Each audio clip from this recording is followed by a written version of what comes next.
love because he was a giver. He was a constant like giver. He was Right. always helping people. Yeah. So um it Awesome. is a huge difference in like the age too, because her losing her dad so young is like that's why I said earlier when we were all chatting privately, like I feel like that loss is so much more severe because I had him for 41 years and she had him for 8 years. But I had a very close friend of mine who told me, your loss is no less than my loss. It's just a different type of loss. It doesn't mean your pain doesn't mean anything or it's insignificant, but your loss is just as, powerful and important as my loss was. I agree. So I'm, I appreciate hearing like the different levels of, um, the relationships that you had with your grandparents who were like Mhm. my father's mother raised me until I was 5, then she died. And that was the hardest thing because once you lose someone that young, Yeah. it's so hard to adapt with like you think everyone's going to die. I thought everyone was going to die. I thought my mom was going to die, my brother's going to die, my sister, somebody's going to die, I'm going to lose them. So like that was 5 and now I'm 41 and I'm still like feeling that like okay, somebody else is going to go. Is it who's next? Because I'm like everything I've learned from life is that nothing's guaranteed. Every single day we should not be taking anything for granted. Like love everyone you have around you. Yeah. Kiss your children, Yeah. make up with the person that you're fighting with, forgive people, Yeah. because tomorrow's promised to no one.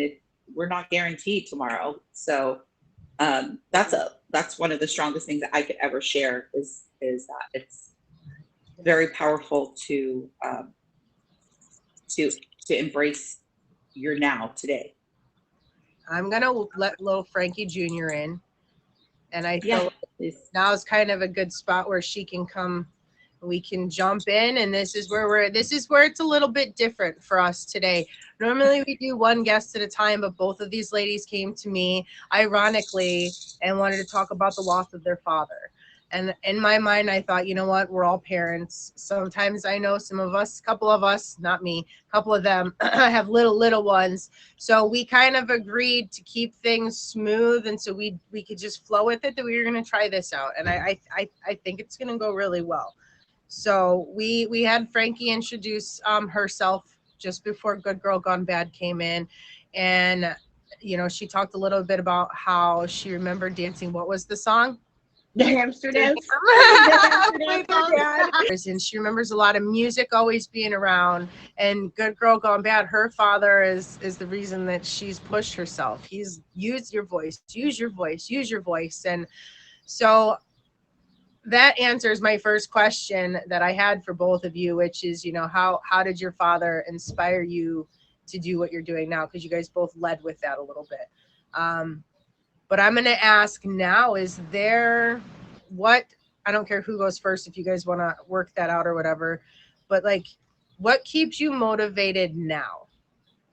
Like, is there, do you have other things that help you stay motivated? This dog's going to drive me nuts. I'm sorry. I haven't been home all week. So every You're on top. You can has go. this dog like freaking out, and I don't know what to do with him because he's like trying to be at my side, protecting me from all the leaves blowing and the twigs that are blowing by right now. And I'm like trying to have a serious talk, and he's like, no, not today, Mom. So, okay. So yes. What other things help motivate you to keep pushing to fulfill these dreams that you're on? Is going to be my first question, and then we'll kind of get into some more of the serious stuff, I guess. did you want to go, Frankie? I mean, I, it's completely. yeah, you're on top. I figured we just go, top, bottom thing. Keep it cohesive. You know what I mean? Sure, that's fine. I'm still very much motivated by my dad, um, and the pain of that still, because I've learned, and that's maybe it's a very unhealthy way to cope, but I tell myself just not to cry. Like to me, tears are like you saying that that person is not here and that you don't know where they are because I know where he is. So I have to have a peace in that and knowing like, okay, he's in a better place. He's not suffering. He's not in pain. He was in, like, he was in a wheelchair for years and he was miserable. And he would say that, like, this is not a life. So for me, he's not suffering. So I should be at peace. And I don't know if that's a healthy way to handle it, but I mean, I literally can like go weeks without crying, and then I'll go to his house or I'll touch something of his and I'll look at it and then it triggers me and then I'm crying again because I'm like, he's not here. But I have learned to also use my children as my motivation, and I have a very strong relationship with God. So um, anytime I'm in that place of like questioning, like, why did this happen?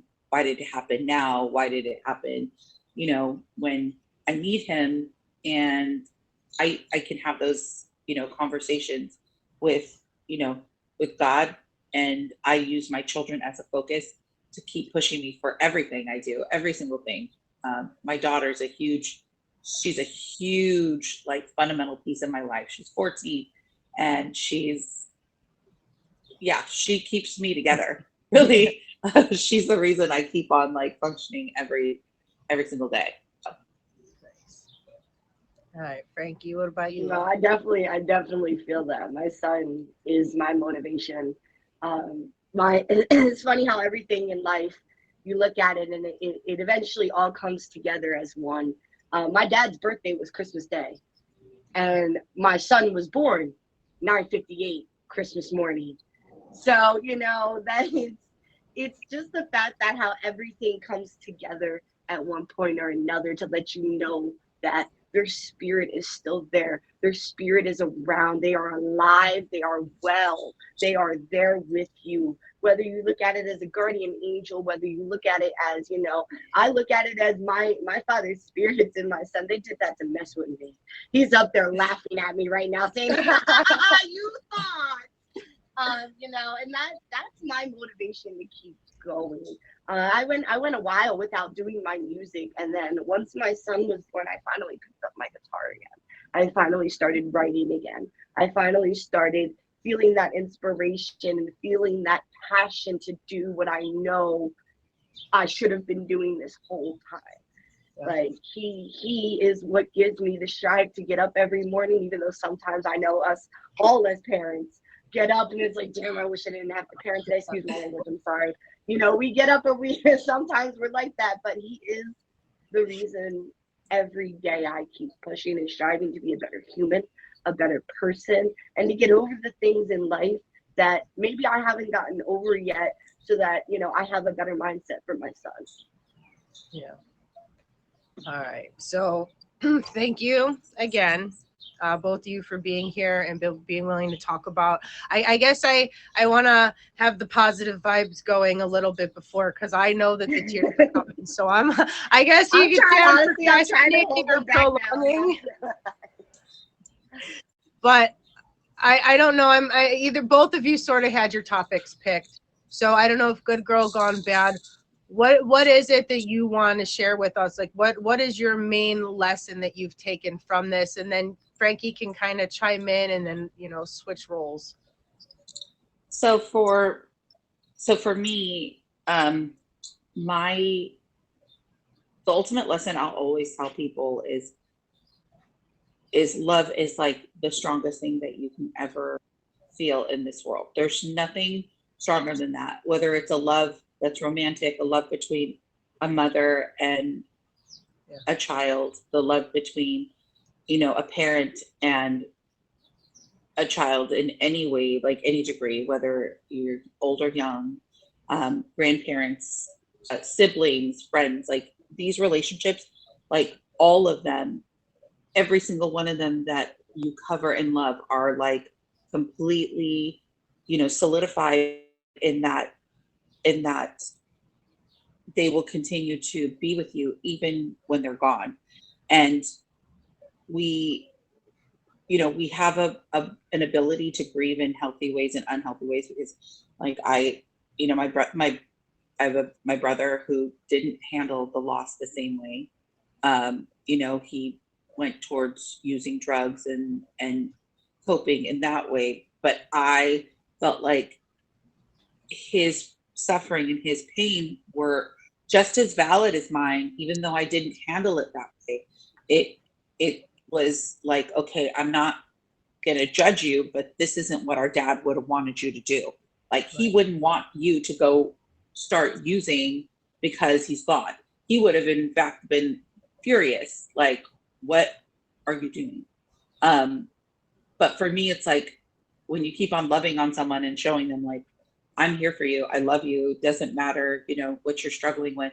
And, you know, we treat people the way that we want to be treated. I don't regret the last conversation I had with my dad because we exchanged some beautiful things. We said some beautiful things to each other. And I was like, oh my gosh, this is like weird because when he died, I was like, as a child, to be able to have that exchange before you lose your dad is such like an amazing thing to carry around because we would fight like cats and dogs. Like I am his absolute, like his twin. So he's like fighting with himself. And I'm like, he's talking back, I'm talking back, we're arguing with each other. And I'm like, we both have the same like argument. And it's like, I feel like I'm fighting with myself because my dad isn't me. So when we had our last exchange in words, he was in the hospital. He wanted to get out of the hospital. He had tested positive for COVID. They told him that they weren't going to release him because he wasn't capable of taking care of himself. I tried to talk my family into letting him out. They wouldn't. My sister's a year and a half younger than me, and she was living with him. And she's like, if he comes out, I have to take care of him, and I'm not going to do that. I'm going to move out if he comes home. So, like, I'm having these conversations with my dad while he's in the hospital, and I'm like, you know, I was trying to log into his cable account, and I always used to use it for free to like watch movies and stuff. And I'm like, Dad, I called him like, Dad, I need the code. They texted you a code. Can you get the code to me? He's like, I don't see the code. I'm like, it's on the phone. Look in your text messages. I'm having this whole conversation. And I was like, what are you doing? He's like, nothing, just sitting here. This is a waste. Like, he was Indian from India. I'm half Indian and half Mexican. So he had this strong Indian accent, even after like 20 plus years of being in the US, like 40 years probably. Oh, 40 plus years. 40 plus years. And he's like, don't, I don't see the text. I don't see the text. I'm like, Dad, it's there. Okay, I need it. I'm going to send it again. So I reset it to him, like, so what are you doing? He's like, nothing. And I'm like, all right, well, thank you. I got logged in. I'm like, how are you? Did you eat? And he's like, yes. I'm like, I love you. He's like, I love you. And then I'm like, I love you. And he's like, I love you. And I was like, okay. And then we hung up and he called right back. And I was like, Dad, is everything okay? Why are you calling me again? It's like, oh, I accidentally called you. What are you doing? And I'm like, Dad, I just hung up with you. Like, all right, okay, I'm going to go. I love you. I'll talk to you tomorrow. I love you. And he's like, I love you. And this is an Indian man. He's like they don't say I love you. They don't say they're sorry. And they are very, very, it's a cultural thing. Like it's a cultural thing. So for us to even have that last exchange, that was our conversation that we had, that's what I get to hold on to. It means everything because we fought all the time. So every time a call ended, I would always think, if I'm fighting with him right now and something happens to him, I'm going to regret it for the rest of my life. And I would go weeks where we wouldn't talk because I was so mad at him for something he did. And so it's like to have that to live with, you know, when I know that there are people who had other words exchanged with him that they have to, you know, and it's like, that's a huge blessing because I prayed for that for years when he was sick, when he had a stroke, when he had a kidney transplant, all those things. I just said, God, please, if you're going to take him from me, please don't let us be fighting when he leaves because I couldn't live this world and live here and not like knowing that he knew that I loved him so much, that there wasn't anything I wouldn't do for him. And, you know, I would do anything to just let him know, like, everything that I've been doing. I started working for a homeless intake call center after losing him. I've just started pouring out love on people because I don't want anybody to take any time for granted. You know, it's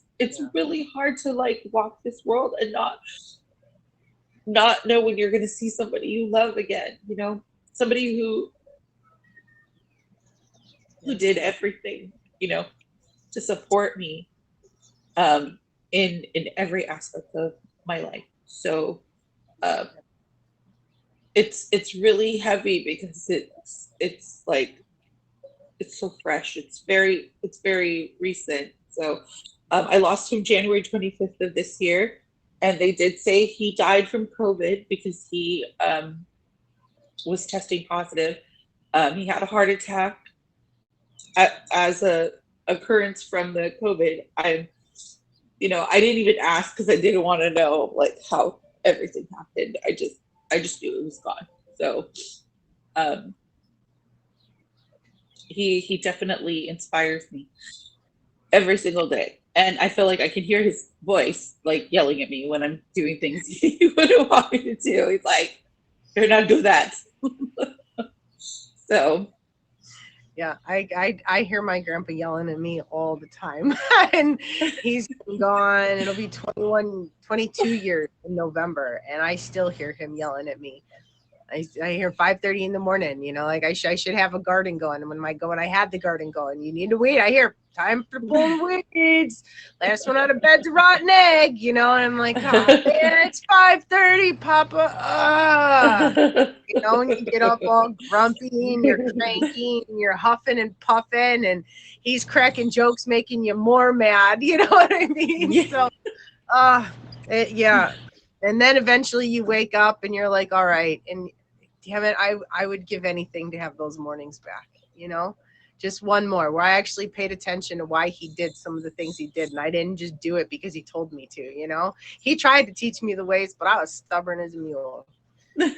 Frankie, what would you like to add to this, love?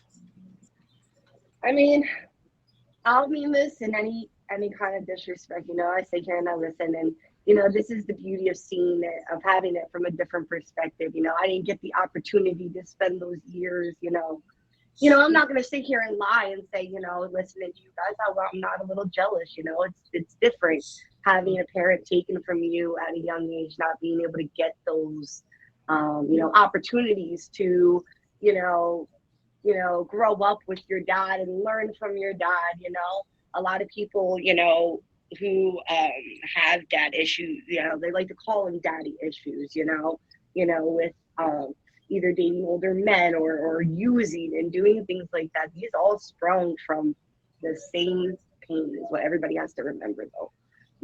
It's the same pain. It doesn't matter if it's your parent, your best friend, your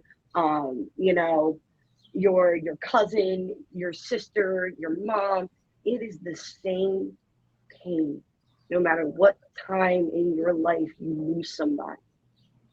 Everybody, that's what I feel like. My lesson learned is it's the same pain. It doesn't matter where you are in life. If you lose somebody, it hurts just as bad. There's no greater loss. My dad, the way he died, him and my mom got into an argument, and he drove my mom's car into the lake that I live up the street from. And,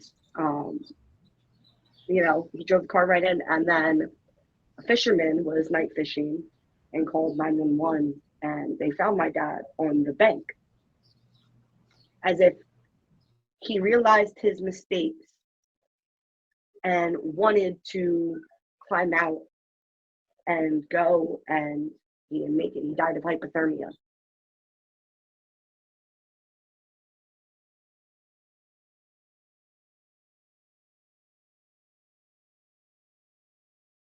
Than what we have down here. And throughout my entire life, that is what I've believed.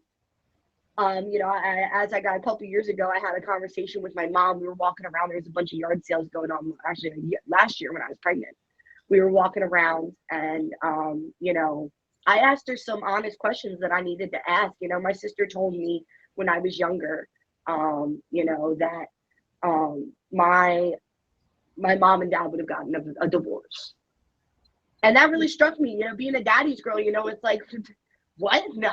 They loved each other. There's no way, that they would get a divorce. 8 years old, you would never, like what I've known to see from my mom and dad, I never saw the arguments.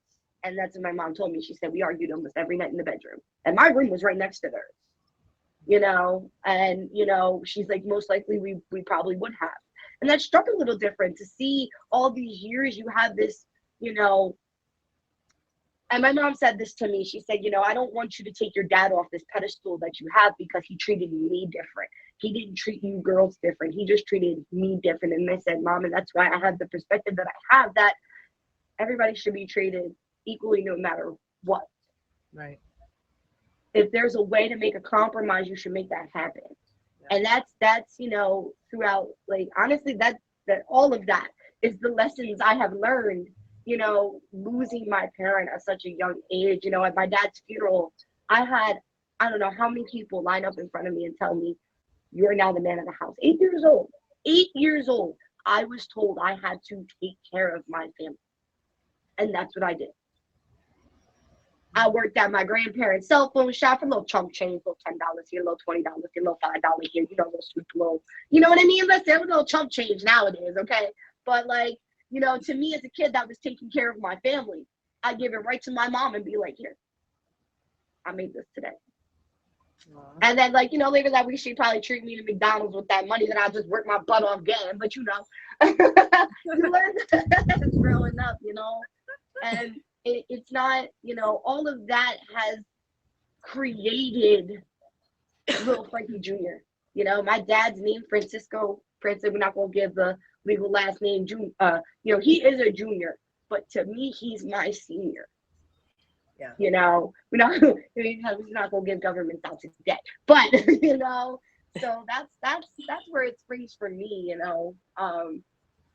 living, loving, just like, a good girl gone bad down here to stay. And, it's about taking that experience and projecting the heart of gold that they had onto everybody else. Because no matter what, the pain is, like I said, the pain is the same for everybody. No matter who you lose, a loss is a loss, and that pain is the same. No matter what your situation is, whether you've lost your dad at gone bad's age at 70 or 9 at 8, or your grandparents 22 years ago and things like that. You know what I mean? Like, time never puts anything on that pain. The pain brews through all of us the same, and it brews through all of us for as long as we'll be alive. But it's what we do, like going girls or good girl going bad. I'm sorry. That's my dyslexia. I'm sorry. We're just gonna call you Triple GP. What Triple GP is saying, I gotta look at it every time. Don't judge me. Don't judge me. I'm sorry. People call me Gigi too. So whatever's easiest for you. That's probably easier. Those 2 letters are the same. I won't mix them up and feel bad because I'm butchering your name. No, that's fine. Absolutely. So, it's things like that make doing. I feel like I can speak for me and Gigi down here that I'm gonna get it right. That it's the love you put out from this experience. It's not what you take in from it. It's what you can give to other people because you went through this. If somebody who is going through something, as soon as, Gigi down here, I can come to her and be like, look, I feel your pain. I know exactly what you're going through. And if you need someone to vent to, you need someone to talk to, I got you. Because I know what it's like to go through years of that pain. Yeah. All right. So for those of you guys just tuning in, we have little Frankie Jr. up here, and we have Good Girl Gone Bad. And we're talking about the loss of their fathers. and I'm hearing lots of messages. I think the one that stands out the most that I'm hearing, and I don't know if it's necessarily you're trying to portray, but as the good guys, it's not what you take when you leave this world; it's what you leave behind. And I'm hearing that you guys just had amazing dads, and thank you for being on here and being willing to share the stories. My dog is literally, I don't even know what to do with him right now. He is like brushing up on my legs because I'm squatting on the floor so my phone doesn't overheat. I'm just trying to keep him from barking because every time I take my hand off, he looks at me and starts to get his all barking eyes. So I'm sorry. It is just a hot mess show today. Hot mess show over here. But if you're just tuning in, I'm Silly Lily. This is Lessons Learned. We have Little Frankie Jr., Good Girl Gone Bad, and we're discussing the loss of a parent. I don't know, Frankie, is there anything that you wanted to directly touch topic on with this? No, I'm liking where this card. I like how we just bounce back off of each other. I vibe with that. Yeah. I agree. Girl Gone Bad, is there anything that you want to sort of add to this to is there any other? I mean, her expression and like even hearing all of that, I understand like exactly what she's saying, about the the feeling of like jealousy of the time that I had with my father versus the time that she had. And, that loss is so, like, I don't know how I would have functioned in life without him. And that's like the biggest thing for me, the biggest takeaway for me is like when we look at chapters in our lives, like places and seasons that we've gone through things, like if a fundamental piece wasn't there, what would have happened? Like, what would have the outcome been? And my father was the father and the mother. My mother left when I was 13. She actually physically left when I was 13, came back, left again, came back, left again, did it multiple times. She finally physically removed herself from my life at 15. So my dad, I was his like right hand. I had to pick up kids, drop off kids, get my license at 16. I started working in a software engineering company as a receptionist, like doing a lot of things just because it was just me and my dad and my sister and brother. And then my brother and sister ended up going to live with my mom and her new husband.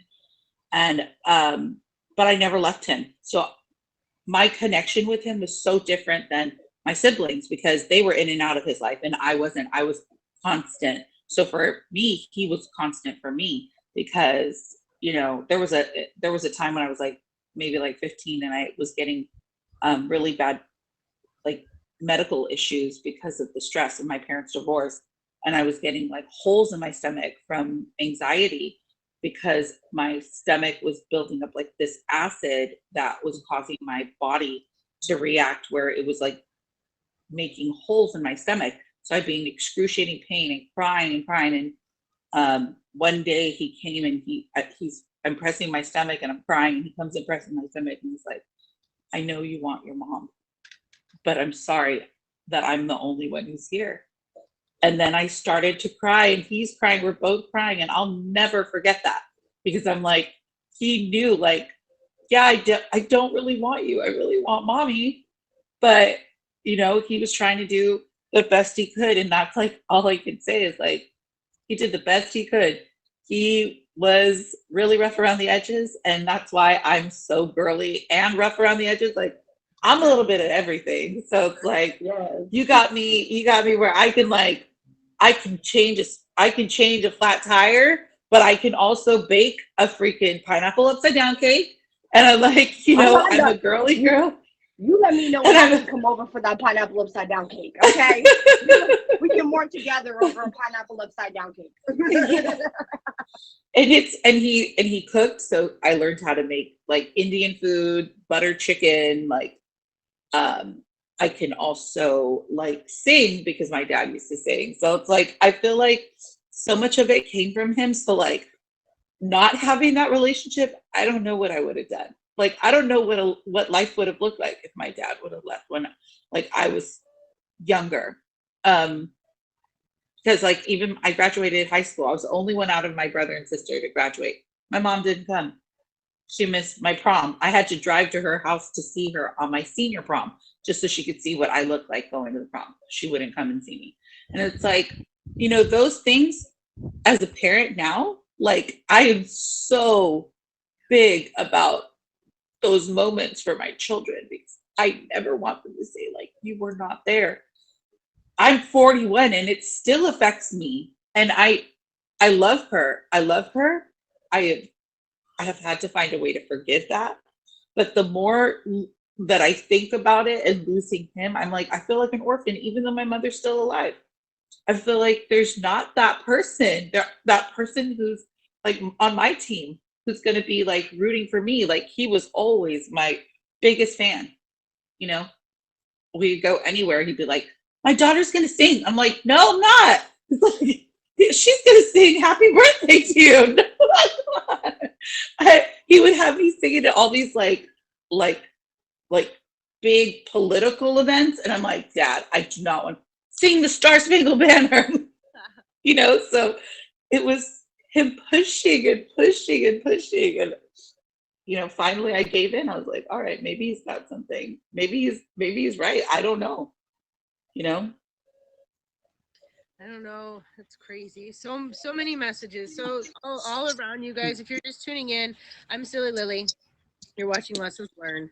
Up top, we have Little Frankie Jr., and then we have Good Girl Gone Bad. And we're talking about the loss of their fathers.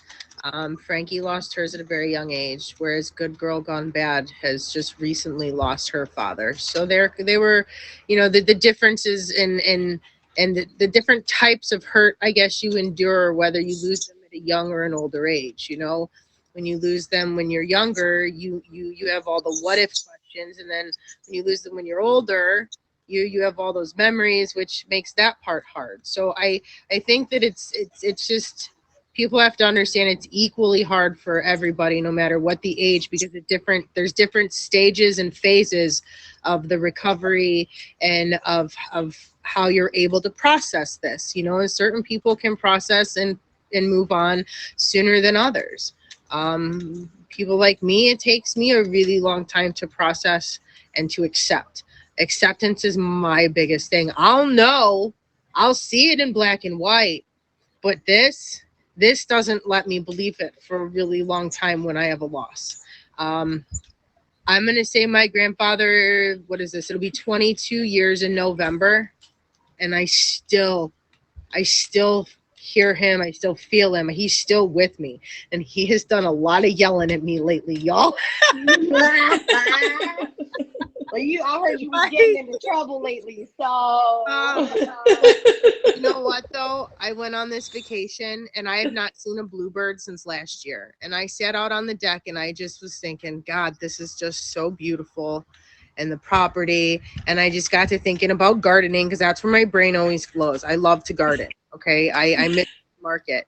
And so of course that's when I'm sitting there relaxing and I'm going to my happy place. So that's what I think. I go to the gardening and papa and land and the ability to sell it and grow it. And right in front of me is a blue jay, the biggest blue jay I think I've ever seen. And he came around every single day and would just stare at me. And I'm like, okay, keep going. That was like my little Lily, don't you dare start giving up now, So I are either one of you guys gonna sing before we go into because I'm gonna cut out the self-care, self-love. But if either one of you guys wanted to sing something, I would love to close out the show with that. Are both of us singing or one of us singing? You can sing. I don't know. It doesn't You guys matter. No, that's the thing. I want to hear what kind of part you got, Hunty. I have to we're a little over. It's okay. What time is it now? I mean, this show is already just a crazy, goofy mess. So I've got till 11:15. If you both want to do one song, and then I'll do my quick closing. Wait, is that cool? No pressure, right? No pressure, none whatsoever. All right, so is it cool if she goes first and then I'll go and then It's what how and you do that way? if she a good girl, are you ready to sing? You know, I can sing for sure. I can All sing right. for sure. Frankie's like, I won't not sing. I know, I saw that. I was like, okay, no pressure. no pressure none whatsoever. Can you guys hear No, me okay? Because yeah. no, you can hear me okay? Yep. Okay, I just want to make sure. Okay, because I just got these, like, they're my niece's. She's letting me use them for streaming, and I'm like, I don't know if you can hear me. Nope, you sound see. wonderful. Thank you. Mhm. And hopefully my voice isn't too like awful this morning. You'll be good. She's like, what in the whistle? Right. All right. So yeah, I figured, you guys might as well, you're gonna come on and talk about a hard topic. We might as well get some vocal cords going and leave on a positive note, right? Right. Exactly. I agree. Absolutely. I will always flex my daddy vocals. That's what I say. Flex my daddy vocals. It's my dad. This is the only way I can like actually impress people. You know what I mean? So, let's see.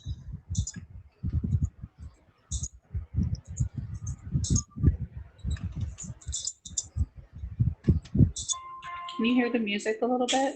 Yep. Okay.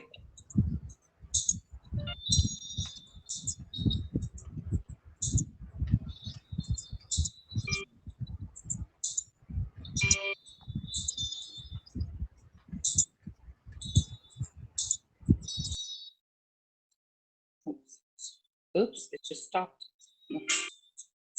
Turn down the light, turn down the bed, and turn down these voices inside my head, and lay down with me and tell me no lies. Just hold me close and don't patronize. And don't patronize me. 'Cause I can't make you love me if you don't. And you can't make your heart feel something it won't. Here in the dark, in these final hours, I will lay down my heart, and I feel the power that you want, and know you want. 'Cause I can't make you love me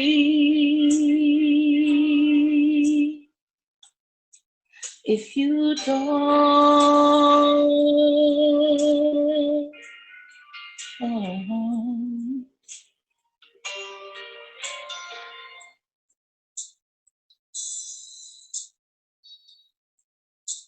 And I'll close my eyes, and then I won't see the love you don't feel when you're holding me. And morning will come, and I'll do what's right. Just give me till then to give up this fight, and I will give up this fight.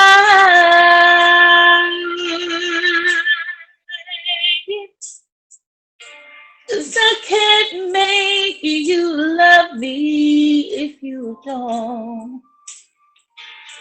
And you can't make your heart feel something it won't. Here in the dark, in these final hours, I will lay down my heart, And I feel the power that you want and know you want.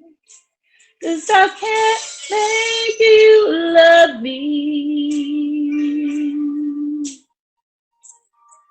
if you don't. Thank Wowzer. you. Yay. Thank you. I have one hand. I'm clapping my leg. Wow. I'm like, yes, yes. Sorry. Yeah, I'm sorry. I am such a hot mess. Apparently, vacationing until 10 p.m. the night before a show is not going to be able to happen again. Wow. All right. So I'm sorry. I wasn't really No. warmed up. I apologize. Like I'm a little dry, but I literally woke up. awesome. Before I let you go, tell us when we can find you streaming.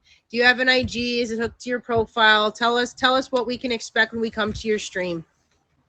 So my stream is kind of all over the place. I only have one actual day that I'm like officially streaming, which is Wednesdays. It's 7 p.m. Pacific Standard Time, 8 p.m. Central, and then 9 p.m. Eastern.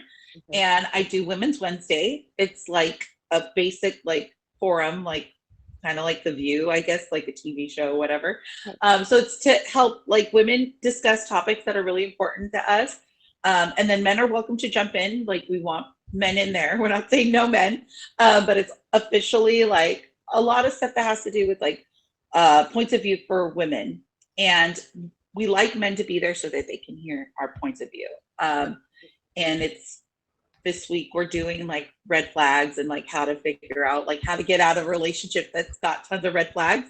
And my co-host is Erica Kane. It's actually on my profile. If you look at my flyers, it's on there. So it's Wednesdays, and I'm in a few shows. I sing, periodically throughout, but if we do like a karaoke night, it's usually a Friday, like singing, and I'll make sure everybody gets to come in if they want to sing or showcase a talent. I'm fine with that too. But I'm a vocalist. I'm not really an entertainer because I did a competition on here, and they were very clear, like you're not ready to do entertaining. And I'm like, I'm not really an entertainer. I'm really just a vocalist. Like I'm a singer.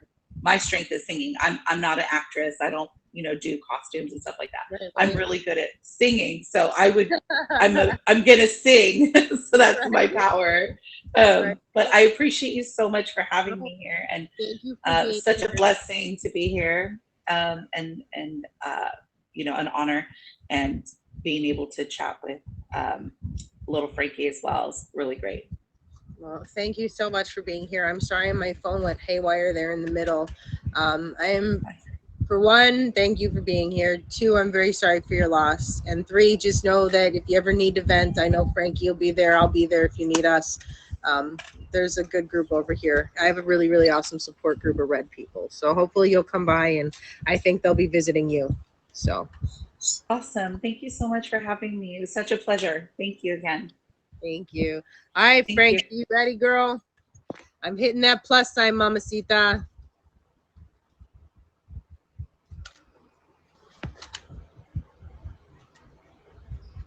Okay. All right, we got Frankie on the stage now. What do you do, everybody? If you're just tuning in, Frankie Jr. is going to give us, I believe, an original.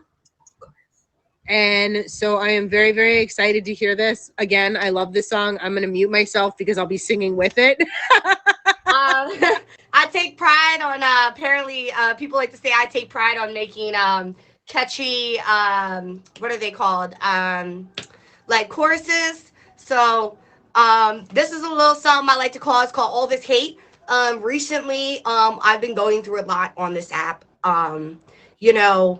Trying to get myself back out there in the dating life, trying to get my life together personally, dealing with, people telling me I can't do things. And I don't know if y'all heard in the beginning, I went to a special ed school, which means I have a problem with authority. So you're not going to tell me I can't do something.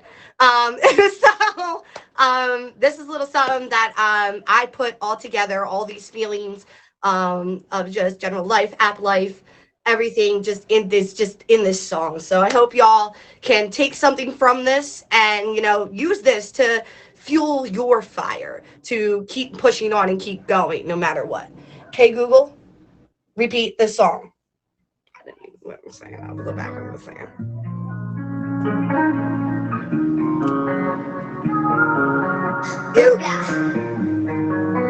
LFJ on the track. Here to spit you some facts. All this hate just fuels the fire, gives a desire to climb higher. If you weren't told, mama raised a fighter. Cause I'll be damned if the future ain't brighter. All this hate just fuels the fire, gives a desire to climb higher. If you weren't told, mama raised a fighter. And I'll be damned if the future ain't brighter. You could try all you won't get my heart back. Not even on your deathbed after a heart attack. In fact, you should know that I don't play that. All this weak shit, not is me-ish. Miss Independent is a name I own. I was only 8 when I became grown. Don't sit here now and what you would have known. Go out like a fool, cause you never be on. Don't act like you lurk on my phone. Checking to see if I'm around, cause you see the success, I'm rising now. Don't text me, don't call me, cause you know I don't compete. I'm Ella J, I'm the MF Queen. All this hate just fuels the fire, gives a desire to climb higher. If you weren't told, mama raised a fighter. Cause I'll be damned if the future ain't brighter.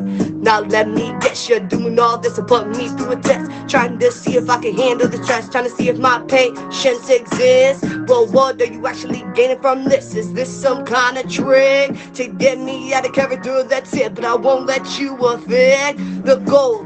My soul always gets no more, will I second guess? They told me I'd make millions, I said, well, let's say less. And they said I'd never make it and never be like DMX. And when they told me that, I took it all and I told them X was bad. All this hate just fuels the fire, gives a desire to climb higher. If you weren't told, mama raised a fighter.